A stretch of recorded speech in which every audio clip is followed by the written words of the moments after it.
ხატრული მინა არის ძალიან ძვირადღირებული მიმართულება და ეს მხოლოდ შეუძლიათ ძალიან მაღალი გემოვნების ადამიანებს და შესაძლებლობების ადამიანებს რომ გაინებივრონ თავი აი ამ მიმართულებით. ჩვენთან სამწუხაროდ ეს კულტურა სიმდიდრის ნიშანი იყო მინა, ხო, თავისთავად. უფრო მდიდრები იყენებდნენ სასახლეებში ხდებოდა შემიან, მე უკვე ტაძრებში. ტაძრები ზოგადად ისე არის მოწყობილი, რომ რაღაც სულიერი გამოცდილება უნდა მისცეს ადამიანს, ხო? ვიტრაჟი ემსახურება მაგას. ემსახურება ვიტრაჟი და რატო გეტყვით? როდესაც მინაზე სხივი ეცემა, არამიწიერი განწყობა ჩდება.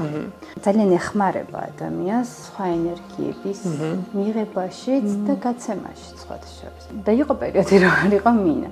და საცხოვრობდა ხალხი, ხო, ცხოვრობდა რაღაცა ბნელ ადგილებში. სიგნალი ძალიან ამძიმებს ადამიანს და მზის სხივი და სინათლე ყოველთვის უფრო მეტ რაღაც დადებით ამბებს იწვევს და სიმში მინის აღმოჩენამ, ასე ვთქვათ, ადამიანს ფანჯრები გაუხსნა სინათლისკენ პირდაპირ გაგება.